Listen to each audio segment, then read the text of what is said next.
አሰላሙ አለይኩም ወረህመቱላሂ ወበረካቱሁ። እንዴት ናችሁ ሀባይብ? ሰላም ናችሁ ወይ? ከኔ ጋር አልሐምዱሊላህ ሁሉ ሰላም። እናንተ እንዴት ናችሁልኝ? እያልኩኝ ዛሬ ለየት ባለ ቪዲዮ መጥቻለሁ። በተለይ ደግሞ ለሴቶች ይህ ነገር በጣም ጠቃሚ ነው።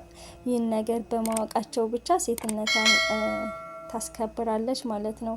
እና ወንዶችም ደግሞ አንድ ሴት ልጅ ሙያ ሲኖራት ይፈልጋሉ። እናም ደግሞ ሙያ የሌላት ሴት ደግሞ በቃ አለ አይደለ፣ መልክ ይስጠኝ እንጂ ሙያ ከጎረቤት የሚባለው ነገር አለ እና ያም ጭምር ስለሆነ ዛሬ ዶሮ ወጥ መስራት እንዲሁም መገነጣጠል የማትችሉ ሴቶች ቪዲዮውን እስከ መጨረሻው መመልከት አለባችሁ። ይህን ስል ደግሞ ሌሎቻችሁም ድጋሜ ማየት ትችላላችሁ። የምታውቁት ራሱ ሁሉም በየቤቱ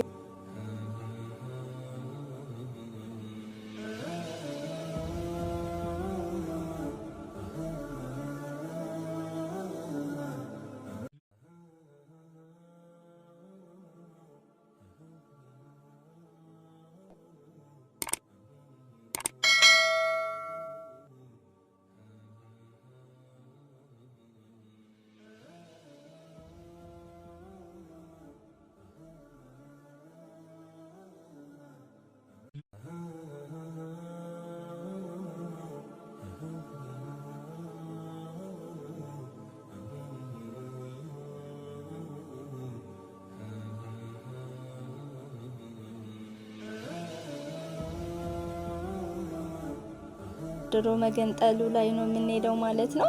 በመጀመሪያ ጊዜ እግሯን ነው የምንገነጥለው። እግርና እግሯን በሁለት እጃችን እንደዚህ ዝንጥል ካደረግነው በኋላ በቢላዋ እንቆርጠዋለን ማለት ነው።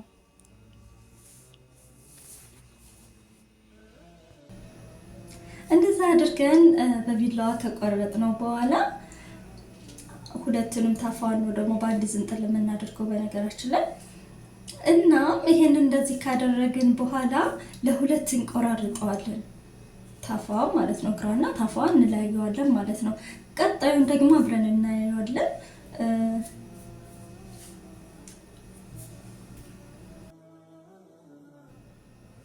እንደምታዩት እግሯን ቆራርጠናል። እዚህ ጋር እጃችን ክንዳችን አለ አይደለ? የሆነ እንደንትን ነገር አለው።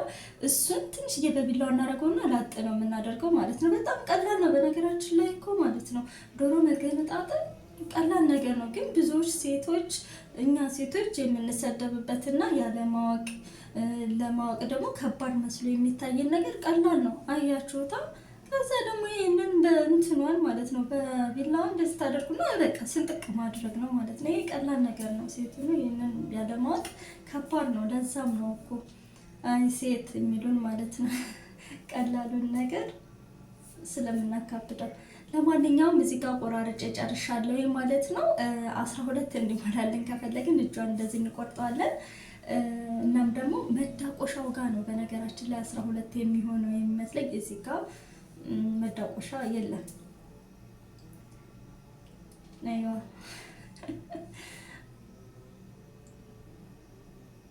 ከዛ እንደዛ አድርገን ከቆራረጥ ነው በኋላ በደንብ አድርገን እናጥበዋለን ማለት ነው። ድሮ በሽሮ ነበር የምናሸው። አሁን ላይ ደግሞ በከልና በሌሞን እናጥበውና ከዛ ጨው እንጨምርበታለን። ከዛ ለተወሰነ ደቂቃ ሽንኩርቱን እስከምናሸው ምናምን ነገር እንዘፈዝፈዋለን ማለት ነው ከሎሚው ጋር። ከዛ ከዘፈዘፍነው በኋላ እንደዚህ አድርገን እናሸዋለን።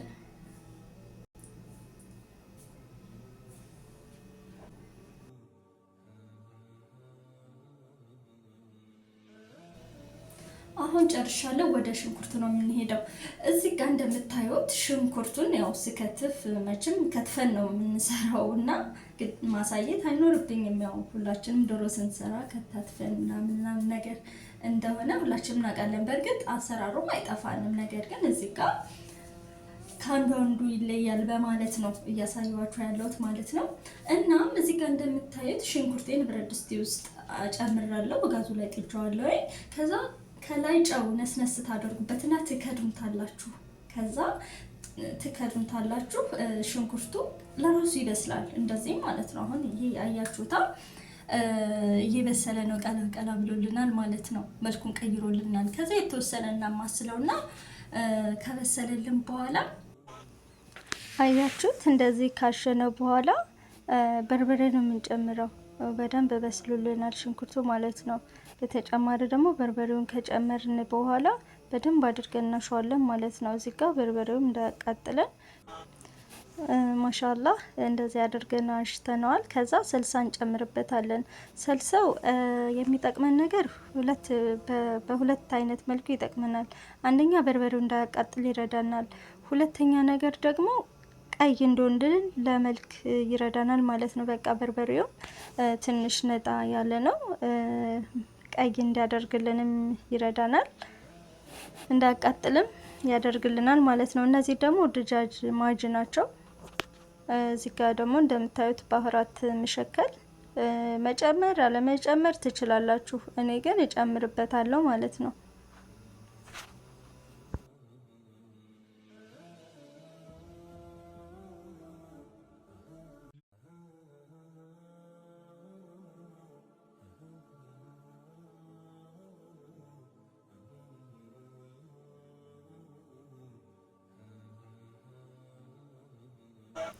እዚህ ጋር እንዳያችሁት ቅመማ ቅመሙን አድርጌ እንደዚህ እያሸሁት ነው ማለት ነው። እንደዚህ አድርጌ ካሸሁት በኋላ ደግሞ ከትንሽ ደቂቃ በኋላ ውሃ ጠብ እያደረኩኝ አበስለዋለሁ ማለት ነው። እንደምታዩት በዚህ መልኩ እየተንተከተከልን ነው። አሁንም መልሰን እናሸዋለን። ከዛ ውሃ እንጨምራለን ማለት ነው።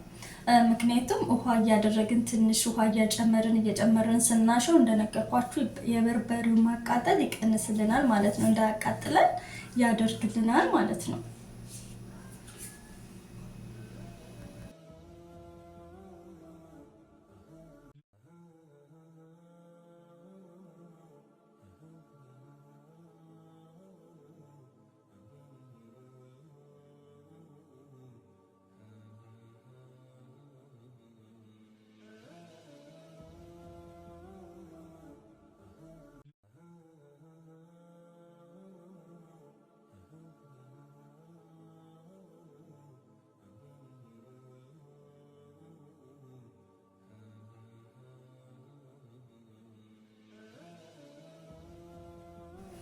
አያችሁት?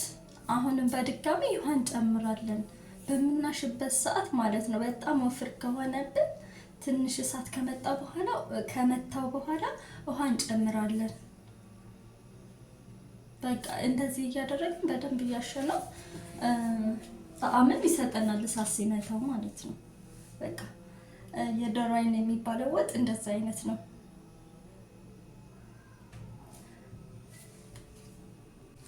እና ማለት ነው አሁን በደንብ አድርጌ አሽቸዋለሁ። እሳትን በደንብ አስመትቸዋለሁኝ። አሁን ትንሽ እንትን ካለ በኋላ ዶሮዬን ነው የምጨምረው ማለት ነው። ዶሮውን እጨምራለሁኝ። ዶሮውን ከጨመርኩት በኋላ ደግሞ ብዙም አላማስለውም ማለት ነው። ምክንያቱም እዚህ ጋር ያያችሁታ እንትን ነው የሚሆነው። ይሄ ዶሮን ከጨመርኩት በኋላ በጣም ማሸው ከሆነ ዶሮ ማለት ነው የሆነ ፍርፍት ነገር ይሆናል። ለምን የዚህ ሀገር ዶሮ ታውቃላችሁ፣ ውጭ አስቀምጠነው ራሱ በራሱ ጊዜ የሚበስል ስጋ ነው ማለት ነው። እንደዛ ፍርፍት እንዳይልብን ወይም የዶሮዋን ቅርጽ እንዳያበላሽብን በደንብ ማሸት አይኖርብንም። ቀስ አድርገን ነው ማማሰል የሚኖርብን ማለት ነው። እንደዚህ ካደረግን በኋላ ድጃዱን ካዋሃድ ነው በኋላ ዶሮውን ማለት ነው ከደን እናደርገዋለን ማለት ነው። ለምን ቶሎ እንዲበስልልንም ደግሞ መከደንም ስላለበት ማሻአላህ ተባረክ ረህማን። እንግዲህ እንደምታዩት ይሄንን የዶሮ አይን የመሰለ ወጥ ሰርተን አቅርበንላችኋል። እዚህ ጋር ደግሞ እንቁላሉ ነው። አሁን ኦሬዲ ጨርሰናል ማለት ነው። አሁን መብላት ብቻ ነው የቀረን እና እትፈደሉ ምሳ ዛሬ ከኔ ጋር ናችሁ ሆናችሁ። በቀጣይ ቪዲዮ እስከምንገናኝ ደህና ሁኑ እያልኩኝ ያው ወደ ምሳ ቀረባው እንሄዳለን ማለት ነው እና ቻው።